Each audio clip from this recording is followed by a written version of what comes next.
My daughter looked me in the eye and said, 90% of your retirement is for my house. Don't forget that. Lauren told me to sit down like it was a family conversation, but the way she stood across from me, arms crossed, eyes sharp, made it clear this was not a discussion, it was a verdict. Ethan stayed by her side, silent at first, watching me the way people watch something they are about to move or use. I lowered myself into the chair slowly, aware that my posture, my breathing, even my silence, were already being judged.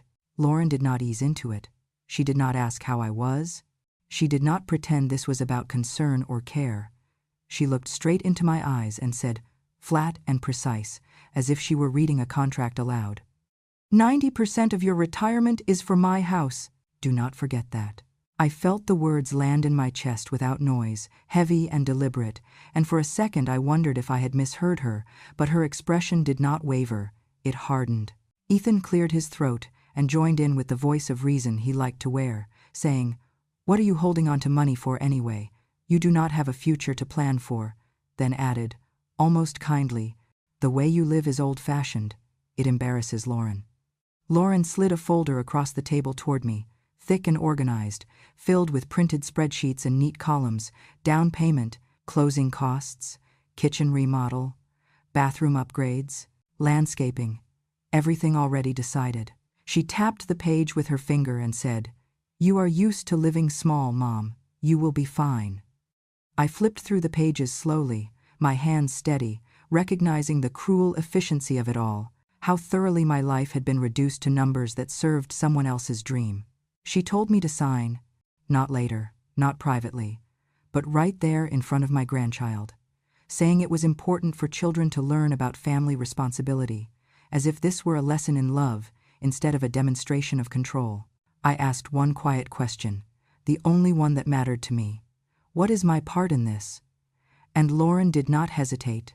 She did not soften. She said, 10% is enough for you. You are old. What do you need more than that for? And then she delivered the sentence that stripped away the last illusion I was holding on to. You are not a person in this. You are the foundation, and foundations do not get to ask for anything. If you are listening and something inside you is tightening right now, if you recognize the way a room can turn against you without raising its voice, then you understand why moments like this never leave you. And if you feel justice deserves celebration, smash that hype button and let us keep stories like this alive, echoing far, far away, because your support helps bring understanding and love to people who are told they no longer deserve either. Thank you so much, and please keep listening. I did not argue, because arguing assumes you are still being seen as human, and in that moment I understood I was not. Ethan leaned back and crossed his arms, satisfied, as if the matter were settled, while Lauren watched me closely, waiting for tears or resistance, something she could use to paint me as unreasonable. I gave her nothing, not because I was weak, but because I was finally seeing the situation clearly. They were not asking for help. They were assigning me a role, one that required silence and compliance in exchange for being allowed to exist near them.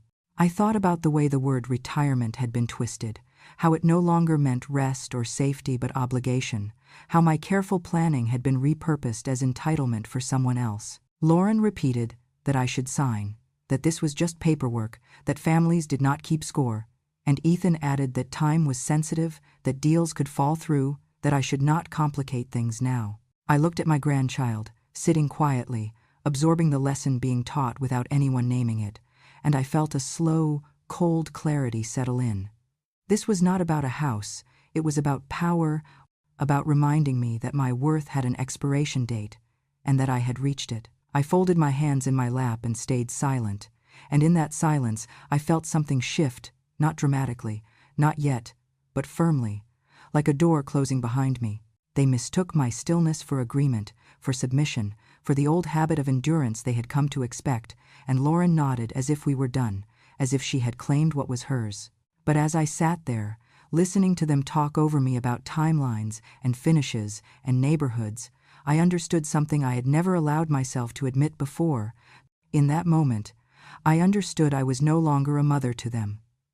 I was an asset, and that realization changed everything. Before I became the woman Lauren could speak to like an account balance, I was simply a wife who learned too early that stability can disappear overnight. My husband did not leave in a dramatic way. There was no betrayal or shouting. His body failed him slowly, cruelly, the kind of illness that drains savings and optimism at the same time. By the time he passed, I had learned how to read medical bills the way other people read weather reports, looking for warning signs, preparing for impact. Lauren was still young then, young enough to believe that parents are permanent fixtures, young enough not to understand that when one disappears, the other has to become everything. I did not collapse because there was no room for it. I went back to work, first as an office clerk, then slowly, deliberately, into accounting. Because numbers do not panic, they respond to discipline. I built a life that was quiet, controlled, and predictable because chaos had already taken enough from us. I learned to live by lists and deadlines, to measure risk, to plan for what could go wrong before it did. And I raised my daughter inside that structure, believing that safety mattered more than softness. I loved Lauren in the way I knew how, by making sure her tuition was paid on time, by sitting in waiting rooms during doctor visits without complaint, by buying her a used car outright so she would never start her adult life in debt. I never asked her to thank me, because love that demands applause does not feel like love to me. It feels like insecurity. I was not the mother who hugged in public or posted long captions online about pride and sacrifice. I did not perform motherhood. I practiced it quietly, consistently, believing that what mattered was what held up over time, not what looked good to strangers. There were moments when I noticed the difference, when I saw how Lauren looked at other mothers who laughed louder, dressed trendier, shared more. And I wondered if my steadiness felt cold to her, but I told myself that understanding would come later, that children often resent the rules that keep them safe. I thought if I stayed firm and reliable, if I never made her worry about money or stability, she would grow into gratitude. What I did not understand then was that my silence was being misread as absence, my restraint as lack of affection, my refusal to dramatize as indifference. When Lauren entered adulthood, she wanted validation expressed in ways I did not speak fluently. She wanted praise that could be displayed, pride that could be seen, and I offered something else entirely, a future that did not collapse when things went wrong. I remember telling myself more than once, usually late at night when the house was quiet, that if she had security, I did not need recognition. That if her life was easier because mine had been harder, that was a fair exchange. I believed, truly, that being the foundation meant you accepted that no one looks at you. They only notice if you fail. That belief followed me into retirement planning as well. I opened my 401k and later my IRA, not because I wanted luxury, but because I was terrified of becoming a burden, because I had seen what illness and dependency do to families, and I promised myself Lauren would never have to choose between caring for me and building her own life. I saved carefully, invested conservatively, lived below my means, not out of fear, but out of responsibility. Every contribution was a quiet declaration that I would handle myself, that I would not need rescuing. I never imagined that the very thing meant to protect my independence would later be used to erase it. I did not see the shift happen all at once, but looking back, I recognized the pattern clearly. The more self-sufficient I became, the less Lauren saw me as a person with needs and limits, and the more she saw me as a resource that could be allocated. My discipline, once praised, became something she mocked as outdated. My modesty, once accepted, became an embarrassment. My careful planning, once reassuring, became an opportunity. Somewhere along the way, the story changed in her mind. I was no longer the woman who had carried the weight when no one else could. I was the woman who had money she was not using properly. I had spent my life trying not to take up space, trying not to demand, trying to be the solid ground others could stand on without question, and I did not realize until much later how dangerous that role can be when the people standing on you forget that you are human. The truth is, Lauren did not begin to hate me because I failed her. She began to resent me because I did not perform love in a way that could be displayed and admired. I did not post pictures of her accomplishments online, not because I was not proud, but because pride, to me, was something you carried quietly, not something you advertised. When social media became the language of validation, Lauren noticed my silence and interpreted it as neglect. She once said to me, sharp and wounded, "You never made me feel special." And I remember standing there stunned, thinking of the nights I stayed awake, recalculating budgets so her tuition would clear, of the promotions I turned down because they required travel that would leave her alone. What Lauren wanted was not devotion. It was witnesses. She did not need love that endured. She needed love that could be seen. My love happened in bank statements and medical appointments and paid-off balances, invisible things that did not photograph well. To her, that invisibility felt like rejection. As Lauren's world widened, so did her obsession with how things looked. She began measuring herself against friends whose parents helped with down payments, bought new cars as graduation gifts, posed proudly in family photos that looked effortless and affluent. I watched the envy grow in her, subtle at first, then sharp. My modest clothes, my practical shoes, my refusal to upgrade what still worked, became sources of embarrassment for her. She once invited me to a gathering with her future in-laws and spent days beforehand dropping hints about how I should dress, what I should say, what topics to avoid. I wore something neat and clean, something that felt like me, and the entire night she barely spoke to me. On the drive home, she exploded, saying, "You made me look like I came from nothing," as if my restraint were a stain on her ambition.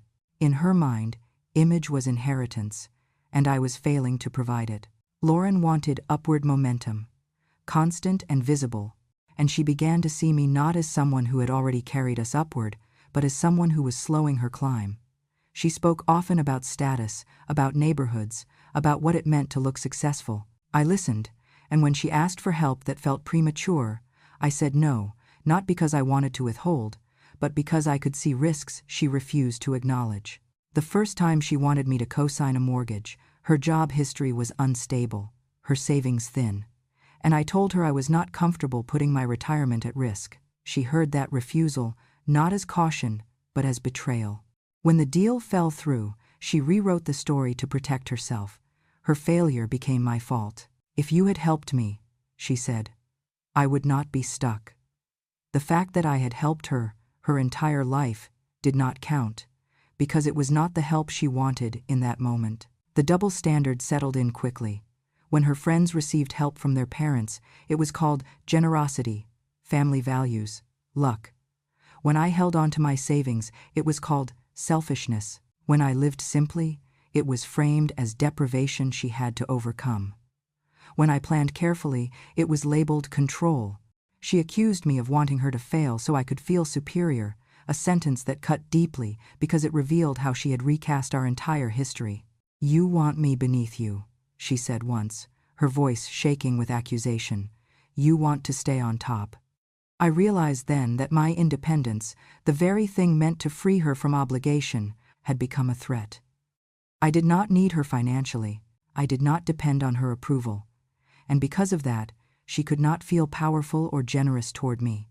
She could not play the role of the good daughter, rescuing a frail mother. My strength denied her that narrative, and she resented me for it. Lauren wanted me diminished, not consciously, not cruelly in her own mind, but functionally. She wanted me small enough to need her, grateful enough to comply, weak enough to validate her importance. My continued competence made her uncomfortable. My refusal to ask for help robbed her of leverage.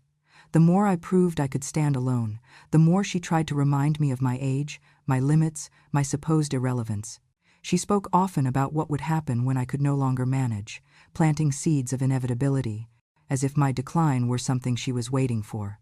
It took me a long time to understand that this was not a concern, it was preparation. What finally became clear to me was that Lauren did not hate me because I was unloving or insufficient. She hated me because I reflected her insecurity back at her. I was proof that stability does not require spectacle, that worth does not depend on applause, that a woman can exist without begging to be seen. In my quiet life, she saw everything she feared becoming, unnoticed, unpraised, unvalidated by the world she was chasing. And instead of questioning that world, she chose to punish the mirror. When I understood that, truly understood it, something inside me settled. Her cruelty stopped feeling personal and started feeling inevitable. She was not trying to destroy me because I was bad. She was trying to destroy the part of herself she could not escape, and I happened to be standing in its place. Ethan did not raise his voice or show his teeth the way Lauren did. His manipulation came wrapped in reason, delivered with the calm confidence of someone who believes numbers make morality optional. He began with phrases that sounded harmless, almost considerate. "We just need you as a co-signer," he said one evening, leaning back in his chair as if this were a favor he was doing me. "You are not really giving us anything. You are just standing there to help the process move." When I did not respond immediately, he smiled and added, "You are not losing control of your money. It stays yours." That word, control, lingered in the air longer than it should have. I noticed how he framed everything as temporary, procedural, painless. He spoke about forms, approvals, timelines, as if the complexity itself were proof of legitimacy. He never said retirement funds at first. He said liquidity. He did not say risk. He said leverage. When I hesitated, he sighed gently and said, "You are overthinking this. That is what you do."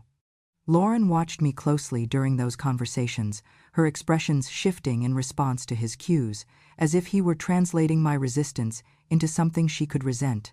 Later, when I was not in the room, he worked on her differently. I heard it in fragments, in sentences that slipped out when she was angry. "Mom keeps money to control you," he told her. "If she wanted you to succeed, she would help you now, not later." He framed my caution as selfishness, my independence as manipulation. The worst thing he said, the thing Lauren repeated to me without realizing how deeply it cut, was, "She is just going to live longer and drain resources anyway." It was said clinically, like a forecast, as if my continued existence were a logistical inconvenience rather than a life. The suggestion of the power of attorney came shortly after that. Ethan introduced it the way someone introduces an umbrella on a cloudy day. "This is just in case," he said. "If you get tired or sick, it helps us handle paperwork for you." He emphasized limited, temporary, reversible. He pointed to the section that restricted it to administrative tasks, banking, communications, nothing dramatic. Lauren nodded along, adding, "It is just so we can help you, Mom. You always say you do not want to be a burden." That sentence was chosen carefully. They knew exactly which fear to press. I agreed to a limited power of attorney because it sounded responsible, because it aligned with the woman I had always been, the one who prepared for worst-case scenarios quietly. I did not imagine it would be treated like a master key. At first, nothing seemed different. Then, small things began to shift. Ethan would mention conversations I did not remember having. Lauren would reference plans I had not agreed to. When I questioned them, they responded in unison, calm and firm. "You already said yes. We went over this. You are mixing things up." That was when the gaslighting began in earnest. Every concern I raised was reframed as confusion. Every boundary I tried to assert was described as emotional instability. Ethan used a softer version of it, tilting his head and saying, "You might be remembering it differently." Lauren was sharper. "You are being sensitive again." They spoke about my age casually, as if it explained everything. "It is normal to forget things at this stage," Ethan said once, not unkindly, which made it worse. I started questioning myself, replaying conversations in my head, wondering if I had missed something, agreed to something I could not recall. That doubt was exactly what they needed. The moment everything changed for me came quietly, without confrontation. I was looking for a utility bill in the study when I opened the wrong folder on the shared computer. Inside were drafts of emails to a mortgage lender, spreadsheets with my name listed as guarantor, and scanned documents that made my stomach tighten. There was my signature, clean and neat, placed on forms I had never seen. The file names were dated weeks earlier. The language used was confident, forward-moving, as if my consent were already settled. I sat there, staring at the screen, my hands cold, understanding for the first time that I was not being asked, I was being managed. They had built the plan without me. My role had already been assigned. The limited power of attorney had become a bridge they were crossing without warning me. I scrolled through more files and saw calculations that assumed access to my retirement funds, projections that treated my savings as a given. The calmness with which it was all laid out was more disturbing than anger would have been. There was no hesitation in their planning, no ethical pause, only efficiency. When I confronted them gently, carefully, Ethan did not deny it. He minimized it. "These are just drafts," he said. "This is how professionals prepare," Lauren added. "We did not want to bother you with details." When I pointed at the signature, Ethan shrugged. "You signed the POA. That allows us to move things along." The document allowed limited administrative actions, but they had stretched that limitation until it no longer resembled consent. The document allowed limited administrative actions, but they had stretched that limitation until it no longer resembled consent. I felt the ground shift under me then. This was not a misunderstanding. This was intent. They expected outrage or fear. Instead, I felt something else, a cold clarity that cut through years of self-doubt. I realized that Ethan was not the villain in a simple sense. He was an accelerator. He took Lauren's resentment and gave it structure, legality, and momentum. He turned emotional entitlement into a financial strategy and wrapped it in language that made it sound inevitable. And because I had spent my life avoiding conflict, they assumed I would accept this too. I did not argue further. I nodded, asked a few neutral questions, and went back to my room. They mistook my calm for surrender, just as they always had. But that night, sitting alone, I understood something vital. This was no longer about family tension or misunderstanding. This was about consent, and mine had been taken for granted. The plan they had built depended on one assumption, that I would remain passive. They had not considered what would happen if the foundation they were standing on decided to move. Lauren did not ease into it. She slid the papers across the table the way someone slides a bill after dinner, already assuming payment. The stack was neat, clipped, flagged with yellow tabs, everything prepared as if my role in this moment was simply to comply. She did not ask me to sit. She did not ask how I felt. She said, "We need to finalize this," and tapped the top page with her fingernail. My name was printed there in bold, followed by a signature that looked exactly like mine. For a brief moment, my mind tried to protect me by insisting I must have forgotten signing it, but the tightness in my chest told me the truth before logic could catch up. I had never seen this page before. Lauren leaned back and crossed her arms, watching my face carefully. "Just sign it again so everything is clean," she said, her tone flat, almost bored. "It is just procedure." I traced the signature with my eyes, noting how precise it was, how carefully it had been placed. It was my handwriting, but it was not my consent. Ethan stood near the counter, arms folded, his posture relaxed in a way that felt intentional, as if he wanted me to understand how little leverage I had. "Whether you sign or not," he said calmly, "this has already gone pretty far." I looked up at them then, searching for something familiar in their faces, some flicker of recognition that I was still a person, still Maggie, not a line item. Lauren did not flinch. She said, "You agreed to help us. This is what helping looks like."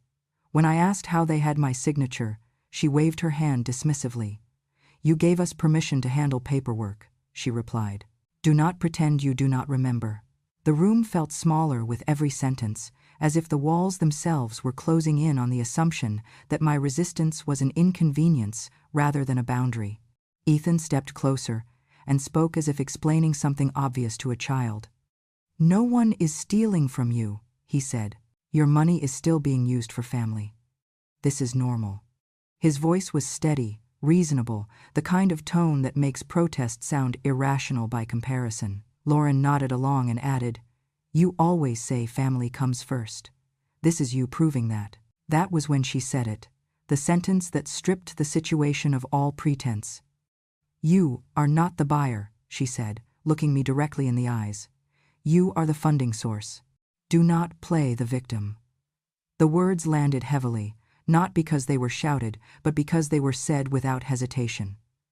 In that moment, something inside me settled into place with painful clarity. I was no longer being treated as a mother. I was being treated as a resource. I felt a strange calm spread through me, the kind that comes when denial finally exhausts itself. I did not raise my voice. I did not cry. Inside, a thought formed quietly and fully. I am no longer a person to them.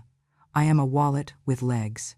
That realization hurt more than anger ever could, because it explained everything: the calculations, the assumptions, the impatience with my questions. Lauren was watching for a reaction, for outrage or tears she could dismiss as overreaction. Ethan watched too, measuring whether pressure would break me. Instead, I took a slow breath and placed the papers back on the table, aligning the edges carefully. "I need time," I said, my voice steady. "I will do this properly." Lauren frowned, her patience thinning. "There is nothing to think about," she snapped. "We are on a timeline," Ethan added. "The lender will not wait forever." I met his gaze and repeated myself. "I will handle this through the right channels." The words were simple, but they marked a shift neither of them recognized yet. Lauren scoffed and stood up abruptly, the chair scraping loudly against the floor. "Do not make this harder than it needs to be," she said. "We are doing this with or without your drama." I nodded, as if agreeing, because arguing would have fed the version of me they needed to justify their behavior. Ethan gathered the papers and said, "Just remember what you promised." His confidence rested on the belief that I would do what I had always done, absorb discomfort to keep the peace. I walked back to my room without another word. My hands were steady, my steps measured. Once the door was closed, I sat on the edge of the bed and let the moment replay, not to torment myself, but to understand it fully. There was no misunderstanding to resolve, no emotional appeal that would change their minds. This was not about urgency or opportunity. This was about entitlement. They believed my savings were already theirs, and any hesitation on my part was a delay, not a refusal. I opened the drawer where I kept my documents, the same drawer I had organized carefully for years, knowing where everything belonged because preparation had always been my form of safety. I took out statements, account summaries, copies of the power of attorney. I reviewed the language with new eyes, noting every clause, every limit. I felt a flicker of regret, not for trusting them, but for underestimating how easily trust could be reframed as access. As I gathered my paperwork, I did not think about revenge. I thought about protection. I thought about the version of myself who had opened those retirement accounts decades earlier, not to build wealth, but to preserve dignity. That woman had planned for this moment without knowing it. She had built something quiet and solid, something that could still hold even when the people standing on it forgot what it was for. Outside my door, I could hear Lauren's voice rising, her irritation sharp as she recounted the conversation to Ethan, already rewriting it in a way that cast her as patient and me as difficult. I did not interrupt. I had learned that defending myself in that house only reinforced their belief that I was an obstacle to manage. Instead, I placed the documents into a folder and closed it with care. For the first time since this began, I felt a sense of direction. I was not angry enough to make mistakes. I was clear enough to act deliberately. They believed the signature on the page meant the decision had already been made. They believed my silence meant compliance. What they did not understand was that my silence was no longer endurance, it was preparation. I did not confront them the next morning. I did not announce anything. I put on my coat, took the folder I had prepared, and left the house as if I were running an errand, because that was what they expected of me. Quiet compliance disguised as routine. The first office I walked into belonged to Daniel Rothman, an attorney whose name I had saved years ago after a colleague mentioned him in passing, not because I anticipated betrayal, but because I had always believed preparation was a form of self-respect. Daniel listened without interrupting as I laid the papers out on his desk, the scanned signature, the draft lender emails, the power of attorney language I had once agreed to without imagining it would be stretched beyond recognition.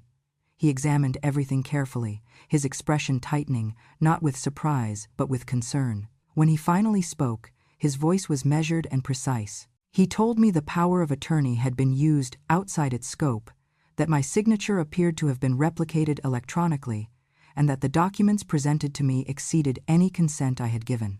He said the word misuse plainly, without drama, and for the first time since this began, I felt the weight lift slightly from my chest because someone had named what I was experiencing without minimizing it. From there, I went directly to see Helen Price, the financial advisor who had helped me set up my retirement accounts decades earlier. Helen had watched me plan quietly year after year, adjusting contributions, asking careful questions, always focused on sustainability rather than growth at any cost. When I explained what was happening, she did not gasp or lecture.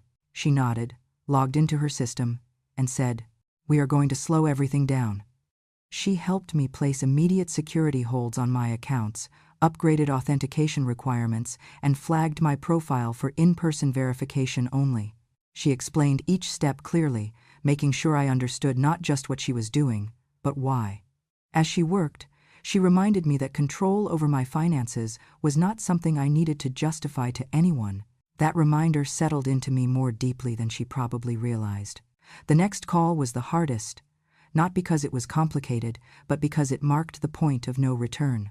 I contacted the mortgage lender whose name appeared on the draft emails Ethan had so confidently prepared. I told them, calmly and factually, that my identity may have been used without full authorization in an application I had not approved. I did not accuse anyone. I did not dramatize. I did not seek punishment. I sought clarity. I answered their questions as they asked them, providing dates, clarifying what I had and had not agreed to, confirming that I was withdrawing any form of consent to co-sign or guarantee a loan. The representative thanked me for the clarification and told me the file would be flagged for review immediately. The word flag landed with quiet finality. I hung up the phone and sat still for a moment, letting the reality of what I had just done settle. I felt no rush of triumph, no surge of anger. What I felt was steadiness. I had not retaliated. I had not lied.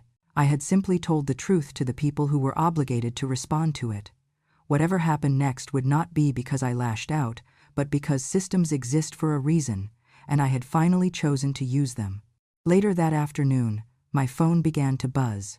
Lauren called first, her voice tight and controlled in the way it gets when she is trying not to sound alarmed. She said the lender had requested additional verification, that the timeline had suddenly shifted, that there seemed to be some confusion. Ethan's text followed shortly after, shorter, sharper, asking what I had said, who I had spoken to. I did not answer immediately. When I finally did, I kept my reply simple. I told them there was a review in progress and that I was handling it through proper channels. Lauren accused me of sabotaging them. Ethan suggested I was overreacting and putting their future at risk. I read their words without absorbing them, because for the first time, their urgency was no longer my responsibility. That evening, Lauren came to my door, her composure cracked enough to let fear show through. She asked me why I would do this to her, why I would choose bureaucracy over family. I looked at her and answered honestly, without raising my voice. I told her I had not done anything to her. I had protected myself. When she demanded to know if I had reported them, if I had accused them of fraud, I shook my head. I did not accuse anyone, I said. I answered questions. I did not seek punishment. I sought clarity. She stared at me, as if trying to locate the loophole she had missed, the angle she could still exploit.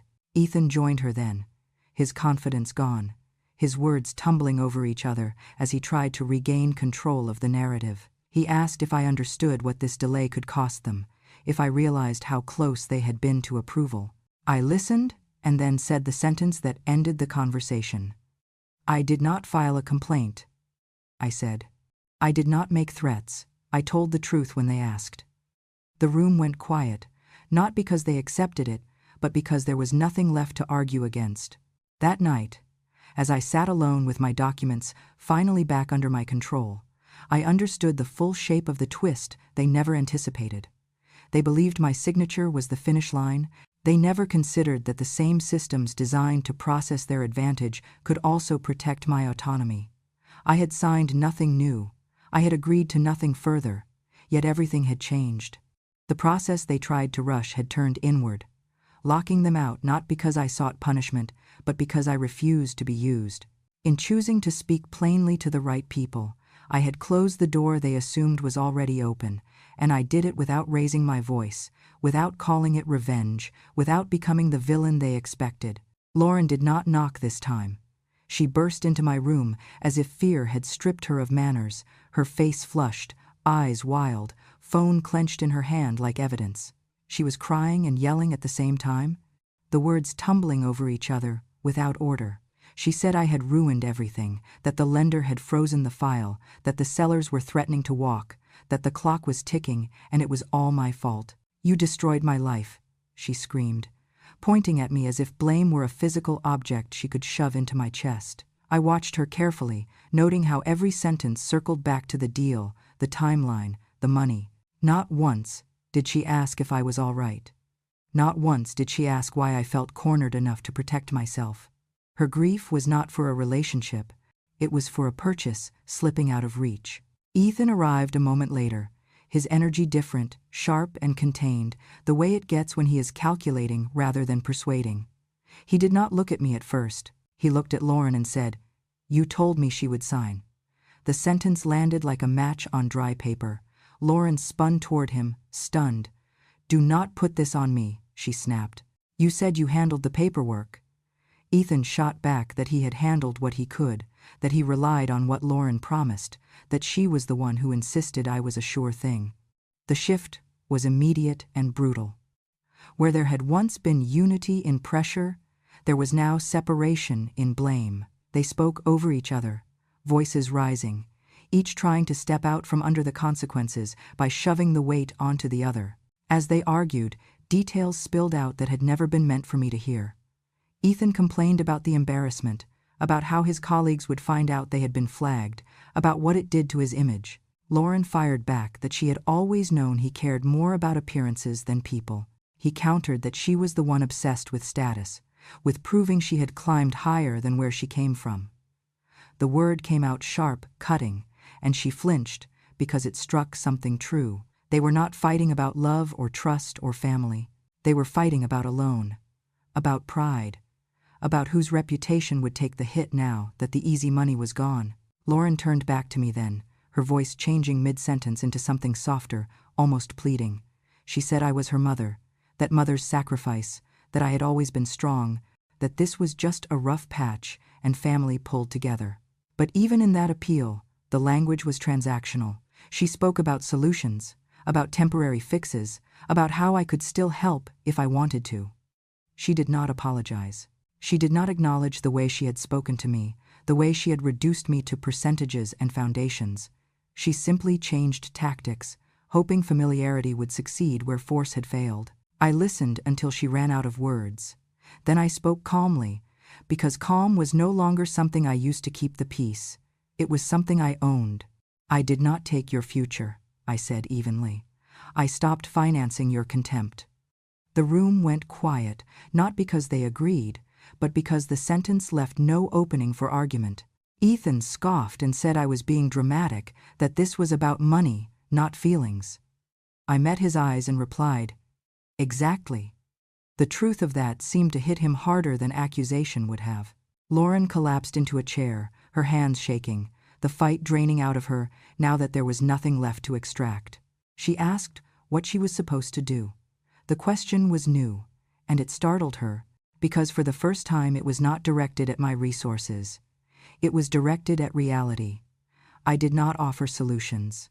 I did not step in to rescue her from the consequences of plans made without respect. "You will do what adults do," I said. "You will adjust."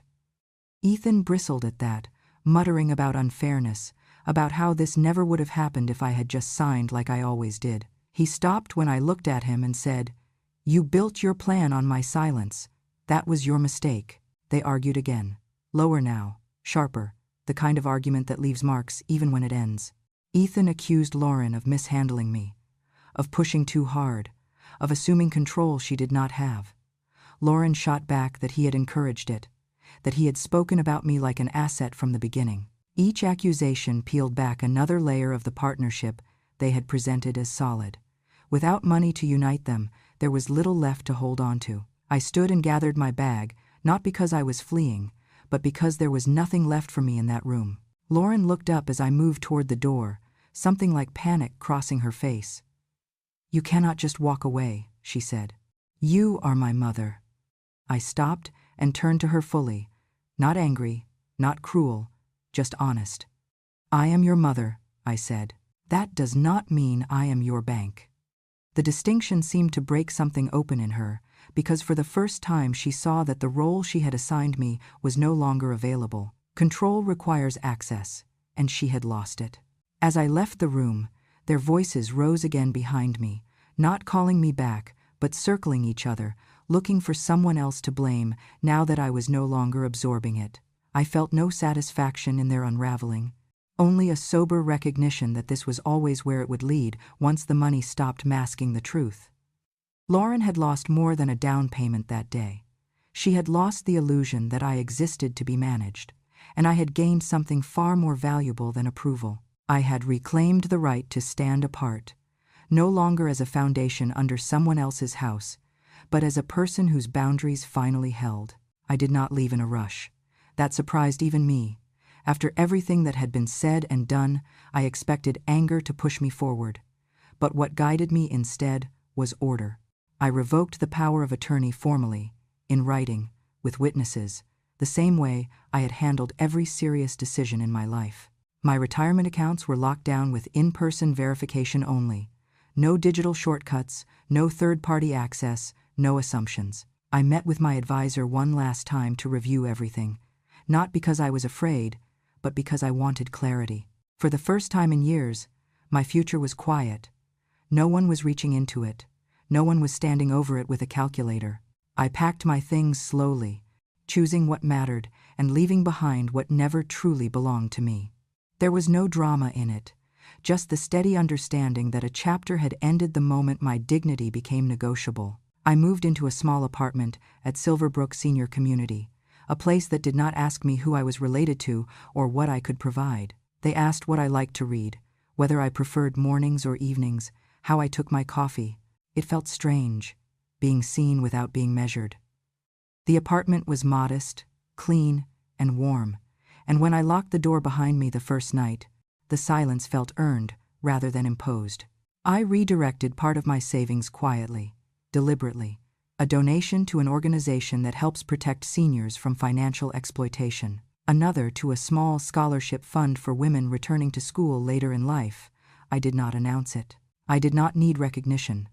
Giving felt different now that it was a choice rather than an expectation. It felt lighter. I slept better than I had in years. Lauren called a week later. Her voice was careful, softer than I remembered, threaded with something that sounded like regret but never quite reached apology.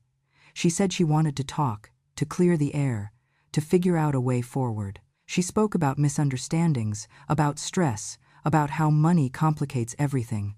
I listened without interrupting, because I had learned the difference between being heard and being used. When she paused, I asked one question. "What do you want from me now?" The silence that followed told me more than her words ever had. She spoke again, vaguely, about solutions, about flexibility, about how families find compromises. The center of gravity never moved away from the same place. "I am not a foundation for your house," I said gently. "I need a roof of my own." She cried then, not loudly, but in short, frustrated bursts, as if the tears themselves were inconvenient. I did not comfort her. I did not argue. I told her I loved her and that I would not discuss money again. The call ended without resolution, but it did not leave me shaking. I had learned that peace does not require agreement, only boundaries that hold. Life settled into a rhythm that belonged to me. Mornings with a book, afternoons walking the garden paths at Silverbrook, talking with people who did not know my history and did not need it. Evenings without dread. I was not lonely. I was intact. Occasionally, news filtered back to me through distant relatives. The house deal had collapsed. The marriage strained under pressure that no longer had an external target. I did not celebrate that.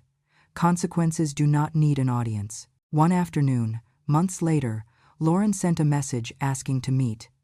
No mention of money this time, just a request. I did not answer immediately. I thought about it, not out of fear, but out of respect for myself. I eventually replied that I was open to seeing her, but not to revisiting the past or renegotiating my future.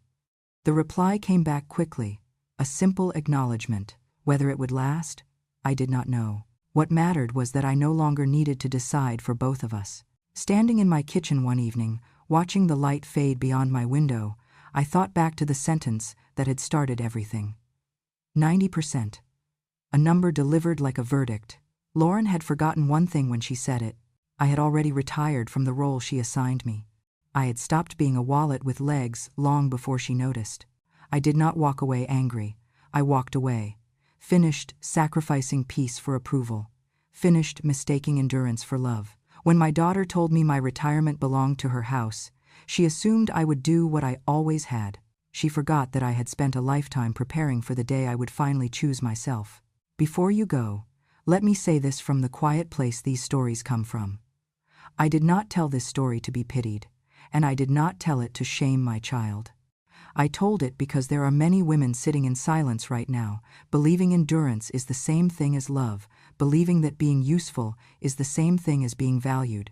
It is not. If this story felt familiar, if it stirred something you have been carrying without words, then it has already done its work. If you want to hear more true stories like this, stories spoken at last by women who were quiet for too long, I invite you to subscribe to Grandma True Stories. Your support helps these voices reach others who need to hear that it is never too late to reclaim dignity, to draw boundaries, and to choose yourself without apology. Remember this, whether you are a mother, a daughter, or someone standing somewhere in between.